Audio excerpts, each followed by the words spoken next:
Imagine que le hook React UseEffect est comme un gardien attentif sur un terrain qui s'occupe de faire certaines choses spéciales lorsque quelque chose se passe autour de ce terrain. Cela peut être utile lorsque tu veux faire certaines choses, mais une chose en réaction à d'autres qui se passent. Comme lorsque tu veux mettre à jour ton jouet à chaque fois qu'on verse l'eau autour de ce jouet. Tiens, ça semble des événements, ça. Non, ce n'est pas des événements. Et je vais vous expliquer tout à l'heure. Pour ceux qui ne me connaissent pas, je suis Robert, développeur et formateur. Je développe des projets d'applications web, des sites web. Je crée aussi des applications mobiles. Je donne aussi des formations. Je fais aussi de coaching et de suivi. Le hook du React UseEffect permet de gérer des effets de bord ou des effets secondaires lorsqu'on fait par exemple des appels à des API, des abonnements, et en tout cas des abonnements, des désabonnements et la mise à jour du DOM. Vous voyez, non? Dans le monde de React, il faut savoir que lorsque vous utilisez des applications React, le hook UseEffect est beaucoup utilisé. C'est l'une même des hooks les plus utilisés en React, ça. Vous voyez, non? Et le hook UseEffect est comme un gardien. Par exemple, comme je viens de le dire, à qui on dit par exemple, hey, si quelque chose change, fais ceci. Par exemple, lorsque vous êtes en train de faire des appels API, par exemple, vous voulez peut-être dire au gardien UseEffect, hey gardien, dis lorsque l'URL de cette API change, ou bien l'URL par exemple, ici, je donne l'exemple, vous êtes en train d'utiliser un API de chaton, vous voyez, non? Donc, pour pouvoir afficher des chats et autres, là, vous dites simplement, hey, gardien, lorsque l'URL des photos du chaton, mais on change, par exemple, va chercher des photos et met les à jour, vous voyez, non? Donc, en quelque sorte, voilà et l'utilisation de UseEffect. UseEffect, c'est pas, faut pas les confondre avec des événements. Les événements, qu'est-ce qu'il permet de faire? Les événements agissent directement sur l'application. Il réagit à des effets qui se passent, des effets directs sur l'application. Lorsque vous cliquez sur quelque chose, lorsque vous tapez, lorsque vous glissez, ainsi de suite. Donc, cet événement réagit par rapport à ça. Mais UseEffect ne fait pas comme ça. UseEffect réagit plutôt à des effets secondaires, c'est-à-dire des effets de bord. Ça veut dire quoi? Des effets qui n'interviennent pas directement, c'est-à-dire de façon physique comme ça, sur l'interface de votre application, mais qui s'agit autour de l'application. C'est pourquoi j'ai pris l'exemple d'un terrain autour. On appelle ça des effets de bord. Voilà ce que ça permet de faire. Pourquoi je vais vous parler de hook UseEffect dans cette vidéo? Parce que on utilise beaucoup ce hook lorsqu'on fait des applications, lorsqu'on développe des applications React. Et il y a beaucoup de confusion sur les différentes manières, les cas d'utilisation de ce hook-là. Et voilà, dans cette vidéo, je vais vous expliquer ça rapidement. Vous savez ce que vous allez faire. Si vous êtes ici pour la première fois, n'hésitez pas de vous abonner à la chaîne et aussi cliquer sur la cloche de notification pour être au courant de nos prochaines vidéos. Et ce que vous allez faire, c'est de liker cette vidéo, de lui donner de la valeur dans l'algorithme de YouTube. Et on va commencer rapidement. Donc, ce que nous allons faire ici, c'est de créer rapidement une application React. Donc, je viens ici directement et qu'est-ce que je fais? Je lance la commande qui permet de créer une application React. Donc, je mets npins create React app test. Voilà. Et je le nomme UseEffect app. Voilà. J'espère que c'est bien écrit maintenant. J'ai mal écrit React là. Je viens ici. React app.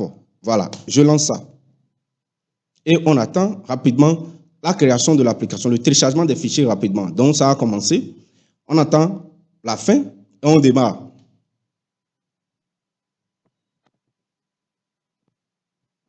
Voilà, l'installation est terminée. Donc, je lance maintenant mon projet. Je vais lancer ça rapidement.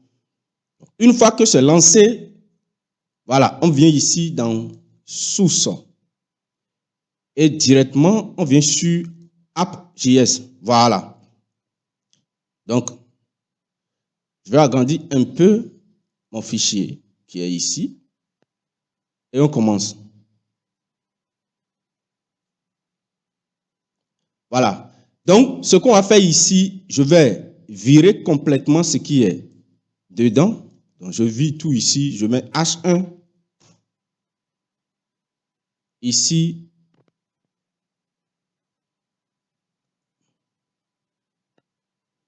ma balise H1.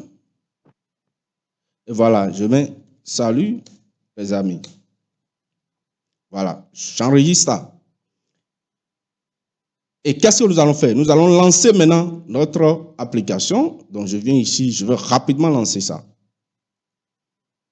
Je mets ici npm start. Voilà.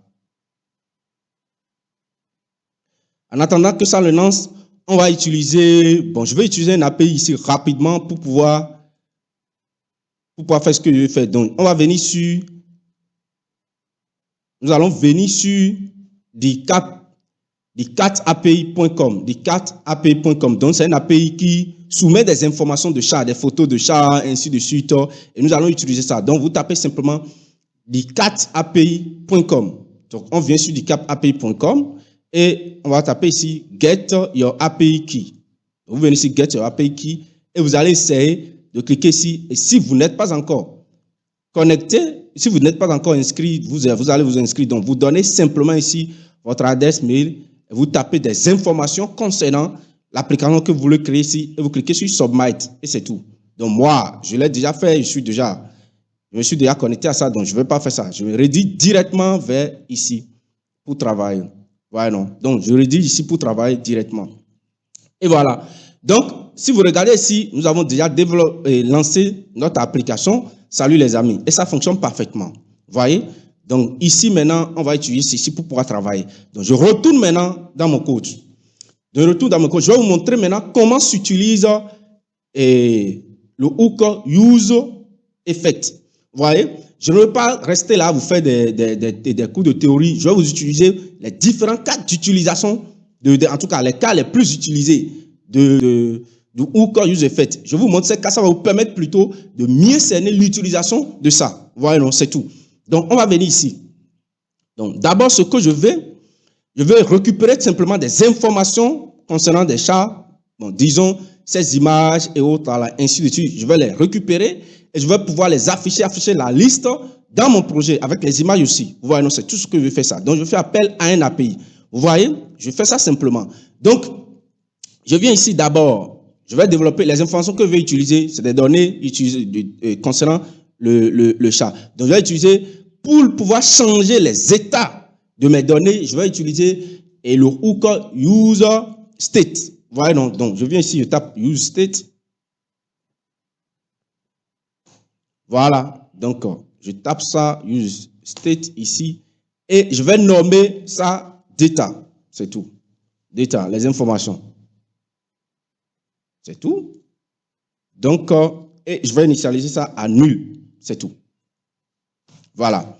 Donc, après ça, je vais aussi créer un autre ici. Donc, je viens ici, la même chose ici. Je mets user state snippet et je vais nommer ici loading pour détecter le chargement des informations. C'est tout. Ça va me permettre simplement de détecter le chargement des informations. Et ici, par défaut, les informations ne sont pas en train d'être chargées. Donc, je vais nommer ça à false. C'est tout. Donc, une fois que j'ai fait ça, je vais commencer maintenant avec use effect. Le premier cas d'utilisation de use effect, c'est lorsque vous voulez récupérer des données initiales depuis un serveur. Vous voyez? Donc, ça veut dire quoi? Nous allons récupérer des données initiales dès que le composant est monté. Lorsque vous avez, en tout cas, je ne sais pas, si vous avez essayé de lire des informations sur des composants et de classe en React, des composants de classe en React, on va vous parler de cycle de vie d'une application React.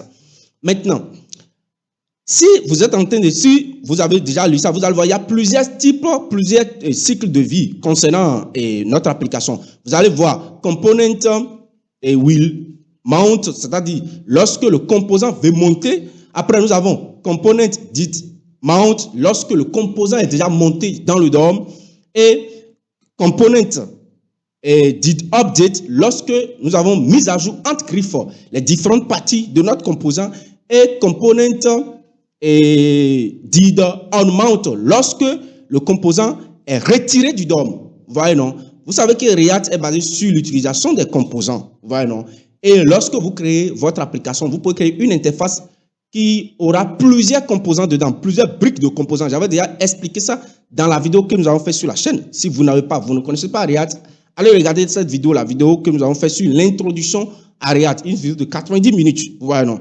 Donc, lorsque un composant, vous voulez charger un composant, alors que vous créez une interface, l'interface peut être constituée de plusieurs composants à la fois. Voilà, non. Donc, et l'interface, même l'ensemble des composants constitue aussi un autre composant. Voilà, non. Donc, lorsque vous lancez une application React, lorsque vous venez sur une interface, une composante, qu'est-ce que c'est pas? On ne va pas trop expliquer ce qui se passe derrière là-bas, mais React se charge de construire un composant. Et lorsqu'il construit le composant maintenant là, il monte le composant dans le DOM, c'est-à-dire il affiche le composant dans le DOM. Voilà. Et avant, juste avant l'affichage, c'est-à-dire le montage de composants dans le DOM, il y a le site début qu'on appelle Component Will Mount, c'est-à-dire le composant va être monté dans le DOM, juste avant le montage du composant. Et après, nous avons, une fois que le composant est monté maintenant, nous avons le cycle de vie qui est Component Did Mount. Le composant est déjà monté. Et après, maintenant, nous avons la partie des mises à jour. Lorsque vous cliquez, vous modifiez une information. Parce que en React, étant donné que React est basé sur la structure des composants, à chaque fois que vous modifiez ces informations de façon dynamique dans le composant, il y a une partie de là où vous avez modifié ces informations-là qui change et qui réaffecte, qui remonte maintenant le composant, qui fait la mise à jour grâce à la notion des états que gère le hook useState.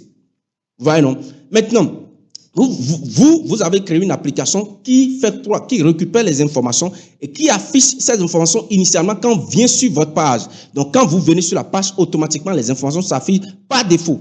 Voilà, non? Dans le cas des composants de classe, ça, on appelle ça l'événement qui se passe juste avant que l'information ne s'affiche, s'appelle Component Will Amount. Et une fois que les informations sont affichées maintenant, il y a l'événement Component Did Amount. Maintenant, lié à ce truc-là, le hook useEffect est basé sur la notion des cycles de vie. Parce que vous savez que lorsque nous sommes en train de faire, nous faisons du React et nous utilisons les composants fonctionnels de fonction, il n'y a pas trop l'aspect de cycle de vie des applications React. Et du coup, vous allez utiliser useEffect pour pouvoir rapidement simuler ces différentes cycles de vie-là.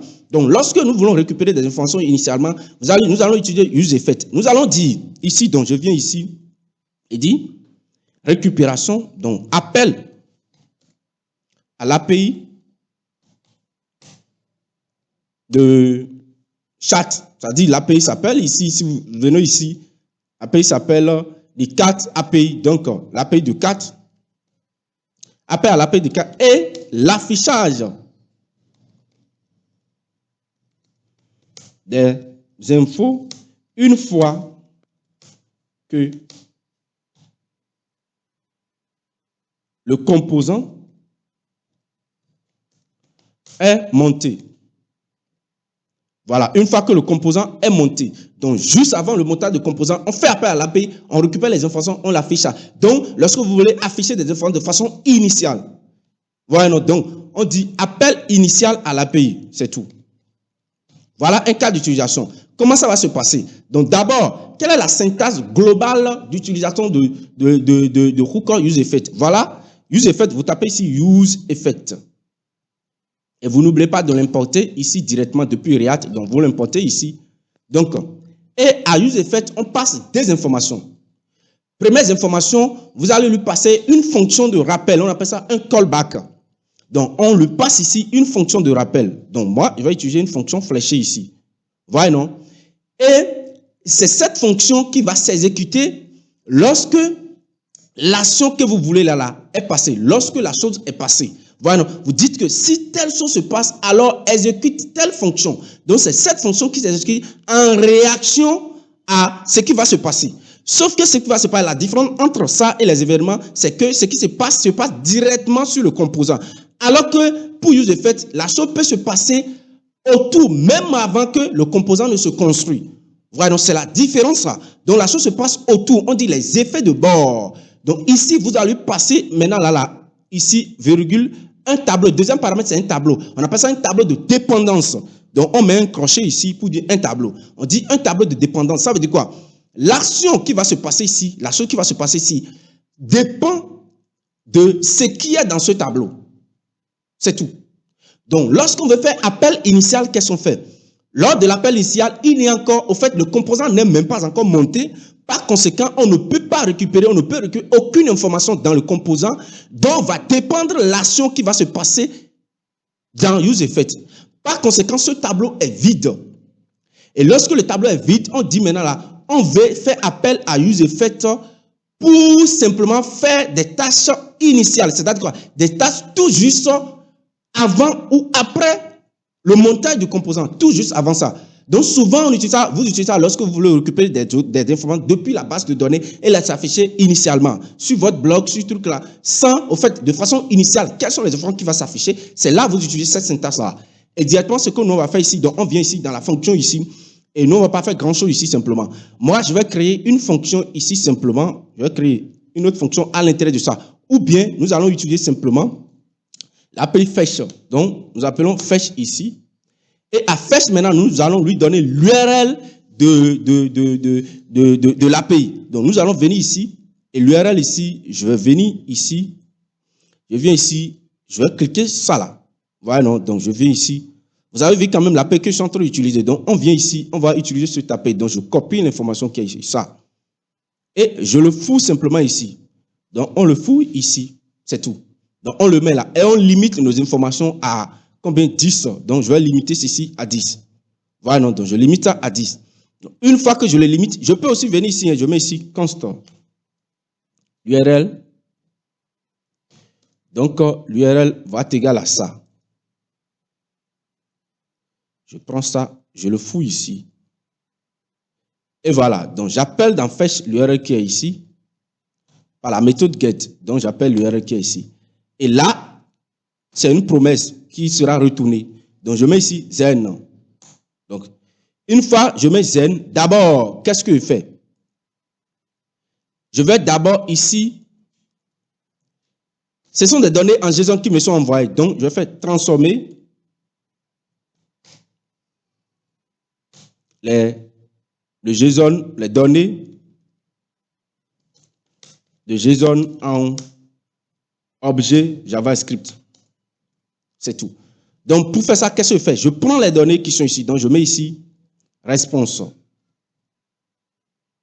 Et qu'est-ce que je fais? Je retourne simplement réponse.json. C'est tout. Pour le transformer ici.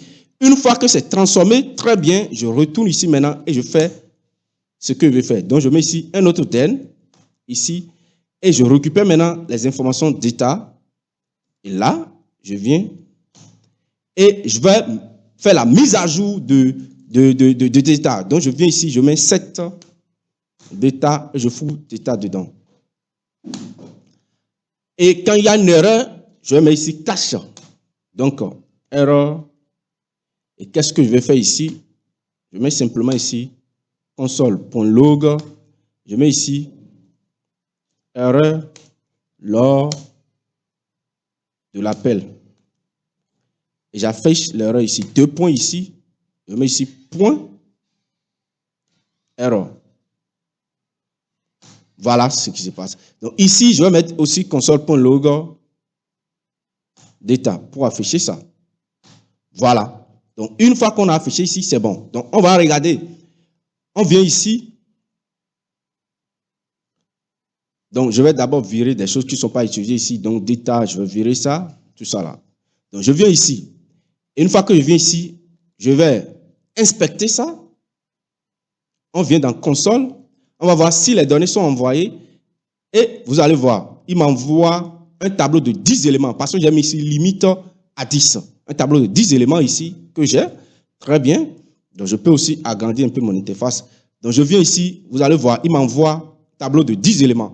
Et quand je vais ouvrir un ici, voici les informations que j'ai. J'ai l'identifiant du chat. J'ai l'URL du chat, pour l'afficher, j'ai la largeur et la hauteur, c'est tout. Donc, une fois que c'est affiché, tout est propre maintenant. Voilà, sans même que le composant ne monte, il a déjà affiché tout ici. Donc, je récupère ces informations maintenant, qui sont ici, et je vais les afficher ici. Donc, je mets ici, je dis,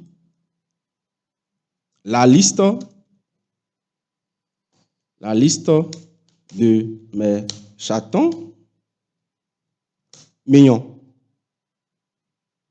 Donc, la liste de mes chatons mignons, et je vais afficher ça ici, dans une liste ici. Donc, je vais créer un div ici, que, bon, je vais donner ici liste.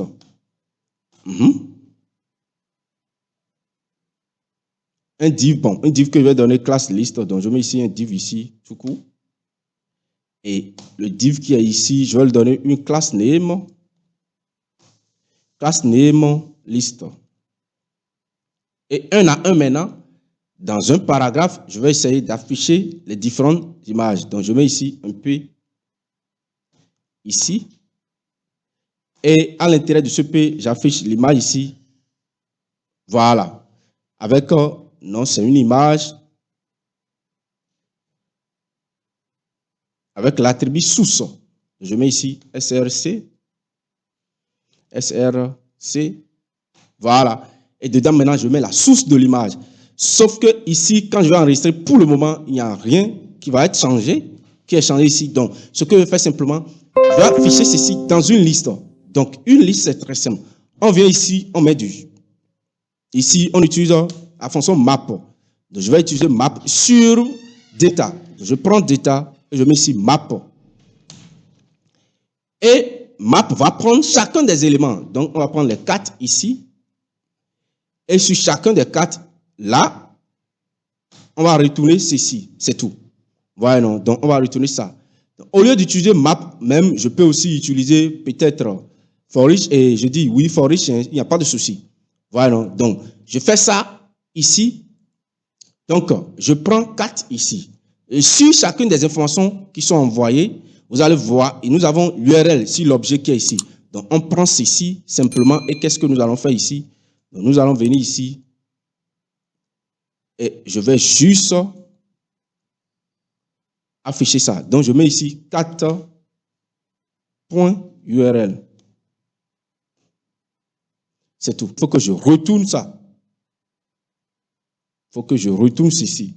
Donc, je vais faire comme ça. Je vais enlever accolade ici. Là, ça veut dire que je suis en train de le retourner. Voilà. Voilà. Donc, je retourne ça rapidement. Donc, je retourne les différents chats qui sont ici. Mais à un moment donné, il y a des données qui sont encore nulles. Parce qu'il faut que l'API, je fais appel à un API. Donc, il faut que ça se charge. Donc, ce que je vais dire d'abord, je vais venir ici pour bien faire les choses. Je vais dire ici, je viens ici. Je vais dire simplement, tant que data n'est pas encore fourni, les données ne sont pas encore chargées, alors je n'affiche pas ceci. Donc, je viens ici simplement, je vais dire, et donc je mets ça comme ça. Qu'est-ce que je fais? Donc, je fais comme ça. Et je dis, si data n'est pas encore chargé, donc, si nous n'avons pas encore des données dedans, donc, je vais afficher simplement ici un div. Donc, je viens ici, j'affiche un div ici. Et je mets ici simplement chargement des données.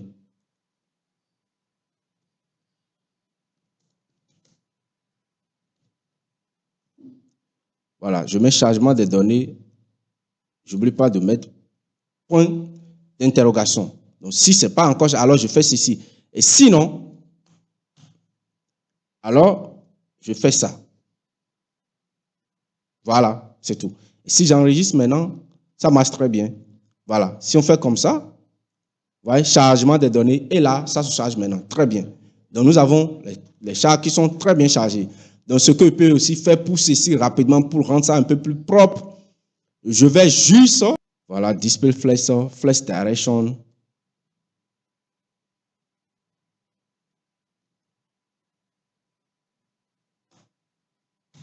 On va utiliser ici, row.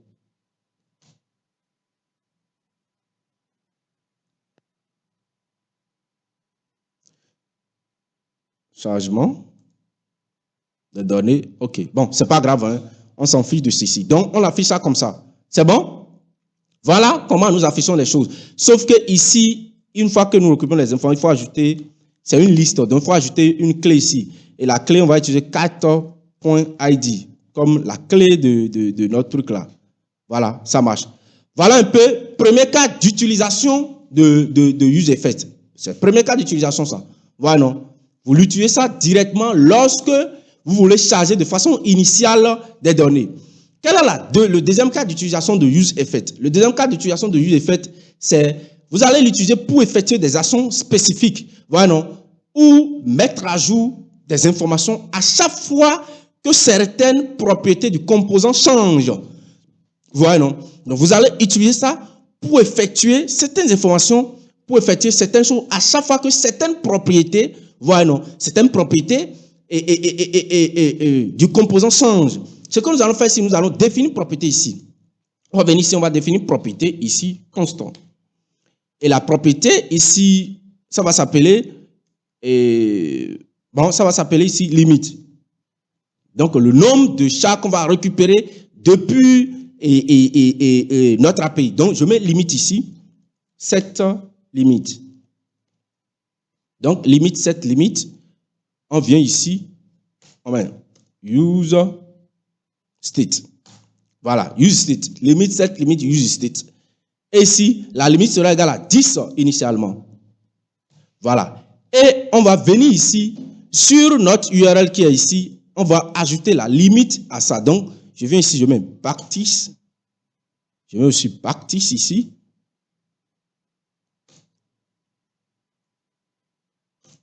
Voilà. Donc, ce qui va me permettre maintenant de faire la concaténation ici. Donc, je mets $, ça, et je mets ici limite. Voilà. Donc, pour le moment, rien ne change. Donc, on va utiliser limite, on va changer ça chaque fois. Donc, pour le moment, ici, on a 10 informations ici. Donc, on actualise ici, on a 10. Voilà, 1, 2, 3, 4, 5, 6, 7, 8, 9, 10. Donc, 10 images de notre chaton. Maintenant, ce qu'on va créer simplement, on va juste créer une URL en haut ici. On crée une URL ici. Donc, je vais créer un input. Je vais créer, c'est pas l'URL, on va créer un input ici. Donc, je vais créer ici un input ici. Donc, je crée ici un input.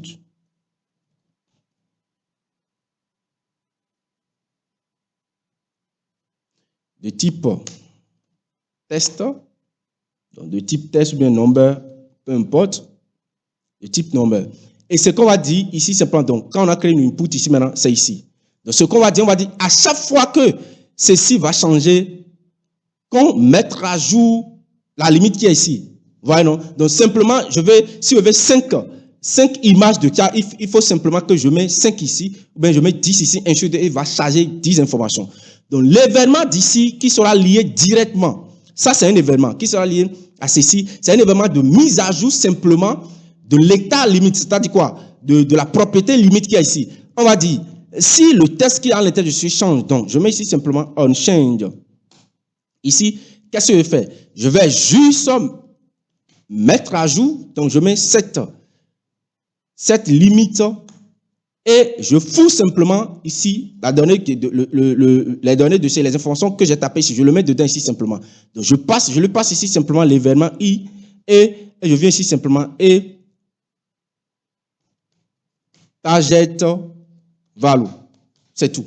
Je prends la valeur qui est ici, c'est tout. Donc, voilà l'événement qui est là. Là, c'est un événement. Ça n'a rien à voir avec useEffect. Je dis simplement que quand la valeur qui est dans ce input change, qu'est-ce que je fais? Je mets à jour simplement la valeur de la propriété limite. C'est tout. Ça, c'est un événement. Sauf que cet événement qui est ici va modifier quelque chose qui est ici. Mais on va dire à useEffect d'observer simplement le changement de cette propriété. Si la valeur de cette propriété change chaque fois, alors il va effectuer l'action qui est ici.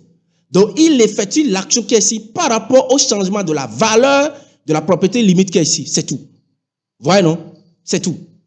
Donc, lui, il observe attentivement ça. Pour le moment, on n'a pas encore dit de l'observer. Et du coup, même si je change, je viens ici, j'actualise ce qu'il fait. Je viens ici, je mets, par exemple, 5 ans, rien ne change. Vous voyez, non? Il va faire la mise à jour, mais il n'y a pas de problème, il n'y a pas de souci pour le moment. Si j'essaie de faire, bon, il va faire le changement, mais ça ne va pas affecter ce que nous avons ici. Nous avons toujours 10 éléments. Donc, ce qu'on va dire ici, c'est blanc. On va dire l'action qui est ici. Donc, je vais essayer de réduire ici. On va dire l'action qui est à l'intérieur de ce callback dépend de la propriété limite qui est ici. Ça va dépendre de la propriété limite. Donc, pour faire ça, on va ajouter une dépendance qui est ici. Donc là, on met limite, c'est tout. Donc, c'est dans ce tableau, vous passez les différentes valeurs dont dépendent l'action exécutée par useEffect. J'avais expliqué ça au début. Vous voyez, non? C'est tout. Donc, vous mettez, ça peut être plusieurs valeurs. Donc, vous les mettez ici. C'est tout. C'est tout. Vous les mettez ici sans problème. Voilà. Non? Et une fois qu'on a fait ça maintenant, je vais d'abord venir ici. Je vais virer le 5 qui est dedans pour qu'il ne prenne pas ça pour ça. Donc, je fais ça et puis j'enregistre. Voilà. Une fois que j'ai enregistré, pour le moment, il allait prendre une seule information. Je viens. On va venir ici d'abord. On va essayer de voir ce qui est à l'intérieur de console.log limite. Ce qui est à l'intérieur de limite pour le moment. Parce que tout dépend de ça. Donc, qu'est-ce qu'il y a à l'intérieur de limite? Donc, quand on vient ici, on inspecte ça. On met console.log ici. Ligne 13, c'est vide. Il n'y a rien à l'intérieur de limite. Il dit que c'est vide. OK, je sais pourquoi.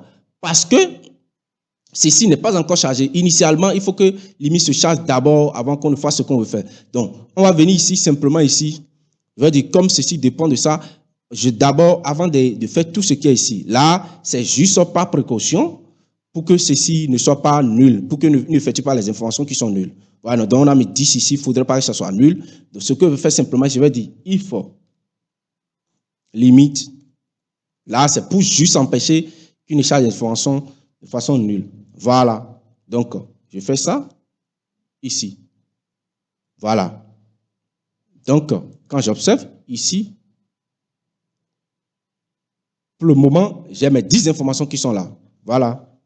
Voilà, j'ai mes 10 chats qui sont là. Et ça marche très bien. Donc, console.log, maintenant, ça donne 10. C'est bon. Donc, j'ai mes informations qui sont ici, sans souci, sans problème. Voilà. Sans problème. Voilà. Donc, ce que je vais faire ici maintenant, vous allez voir. Quand je tape, je vais taper 5 ici. Automatiquement, ça modifie. Et ça modifie encore 1, 2, 3, 4, 5. On a combien ici? On a 1, 2, 3, 4, 5, 6, 7, 8, 9, 10. Je viens. Oui, ça ne marche pas. Bon, ça devrait... OK, c'est à cause de notre API que nous sommes en train d'utiliser. Si vous venez ici, on retourne sur notre API. Si vous venez sur l'API ici, j'ai dit, vous devez créer un compte. Vous devez, en tout cas, vous devez donner votre adresse, mais ils vont vous envoyer des messages. Voilà, non. Donc, par défaut, vous allez trouver uniquement que 10. Voilà, non. Donc, peu importe ce que nous avons codé ici maintenant, même si nous essayons de taper 5 ici, ça va, vous voyez, ça réagit par rapport aux 5 que nous avons tapé, mais on aura toujours 10 éléments ici. Pourquoi? Parce que pour pouvoir varier des informations maintenant, pour trouver au-delà de, en tout cas, ça varie de 1 à 100 images. Pour trouver de 1 à 100 images, vous devez obtenir une clé API, une key API. Vous voyez, non? Donc, lorsque vous vous connectez, ils vont vous envoyer directement votre clé initiale dans votre boîte mail que vous devrez ajouter sur l'URL avant de pouvoir modifier maintenant le nombre d'images de cartes que vous allez récupérer. C'est ce que nous, on n'a pas encore fait ça. Donc, ce que nous on va faire ici, on ira chercher ça. Vous voyez, non? Donc, quand moi, je viens ici dans mon adresse mail, ici directement, vous allez voir, ils m'ont envoyé déjà, donc, et j'avais déjà testé, donc, on vient ici, on copie cette clé qui est ici. Donc, vous allez copier ça, donc, on copie ça. Une fois que vous avez copié ça, vous allez ajouter ça maintenant là, à notre adresse mail, à notre URL plutôt, pour que ça puisse marcher. Donc, vous allez venir, vous allez taper simplement API underscore key. Voilà, API key, et vous mettez égal, et vous mettez ceci dedans. Donc, une fois qu'on a mis ça dedans, je pense que le problème est résolu, c'est tout. Donc, nous, on vient ici, ça n'a rien à voir avec ce que nous avons fait ici. Voilà, non. Donc, on vient ici, ce que nous avons codé ici fonctionne parfaitement. Donc, la preuve plutôt, une fois qu'on a fait ceci, maintenant, j'enlève ça, là. Et quand j'actualise, je suis, OK, il faut que j'ajoute d'abord E commercial. Vous voyez, E commercial qui est ici, je l'ajoute, et voilà. Donc, une fois qu'on réactualise maintenant, chargement des données, on a par défaut nos 10 informations, nos 10 images. 1, 2, 3, 4, 5, 6, 7, 8, 9, 10. Donc, moi, il va dire de charger maintenant 5. Je dis 5, voilà. J'ai 5 ici. Quand on va compter maintenant, on a 1, 2, 3, 4 et 5. Voilà, non, on a 5 ici maintenant. Et quand on essaie de prendre 2, on essaie de voir, et on aura 2 images, uniquement 2 images. Vous voyez, non? Donc, exactement, effectivement, maintenant, UseEffect réagit maintenant à cette observation. Donc, il observe la valeur de la propriété limite. Et à chaque fois que la valeur de la propriété limite, maintenant, il effectue l'action qui est ici. Donc, on dit que notre use effect dépend de la propriété limite. Voilà le deuxième cas, deuxième utilisation de use effect.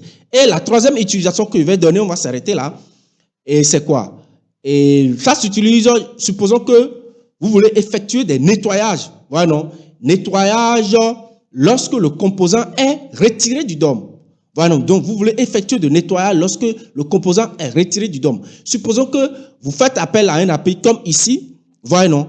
Et vous voulez que lorsqu'on retire le composant du DOM, parce que j'ai dit tout à l'heure que sur une interface, on peut avoir plusieurs composants. Et on va essayer de retirer le composant du DOM.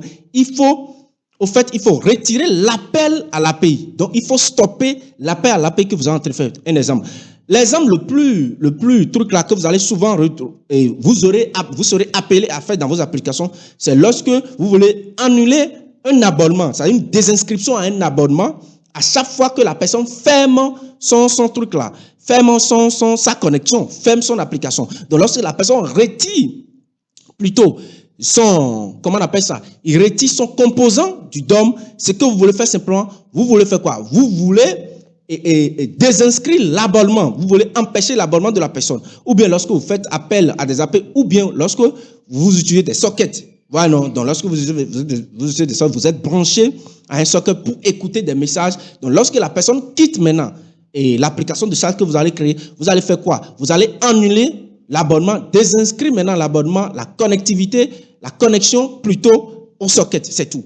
Donc, pour faire ça, c'est très simple. On garde ce qui est ici simplement et on vient ici, va être tout juste dans notre truc là qui est ici, dans notre fonction qui est ici, la fonction, c'est-à-dire le callback qui est ici. Dans ce callback ici, à la fin, juste après avoir fait tout ce que nous allons faire, nous allons retourner maintenant là, l'action d'annullement. Donc, vous faites ici return. Et vous mettez return ici, et à l'intérieur de cette return maintenant là, vous effectuez maintenant une action. C'est tout. Donc, on fait return ici, et au niveau de ce return maintenant là, nous allons effectuer maintenant le nettoyage que nous allons faire. Donc, vous faites ça souvent lorsque vous faites appel à la connexion à une base de données, et lorsque vous voulez quitter, vous voulez clôturer cette connexion. Donc, vous mettez return ici, juste à la fin, tout juste à la fin de notre callback, et vous mettez l'action, ce que vous voulez faire ici. Ici, nous voulons faire le désabonnement, ainsi de suite. Donc, vous créez une fonction ici pour désactiver le désabonnement, ce que vous voulez faire, c'est tout. Donc, vous voyez, donc ici, moi, je n'ai pas fait quelque chose comme ça. Ici, bon, il n'y a rien que, bon, comment il va dire? Et ici, je n'ai pas créé une fonction qui va me permettre de faire tout ça. Donc, je vais juste mettre un console.log là. Voilà, donc, je peux retourner ici, console.log, je ne sais pas trop. Je retourne console.log et je mets désabonnement, c'est tout. Donc, voilà un peu les trois manières, les trois cas les plus importants, les trois cas les plus, en tout cas, que vous allez souvent appeler à utiliser lorsque vous allez utiliser use effect. Voilà un peu comment je peux vous expliquer de façon très brève et l'utilisation de hook use effect. C'est très, très important. Je ne sais pas ce que vous pensez de la vidéo. Dites-moi ce que vous pensez dans les commentaires. Si la vidéo vous a plu, n'oubliez pas, donnez-moi un pouce bleu. On est ensemble et on dit à la prochaine.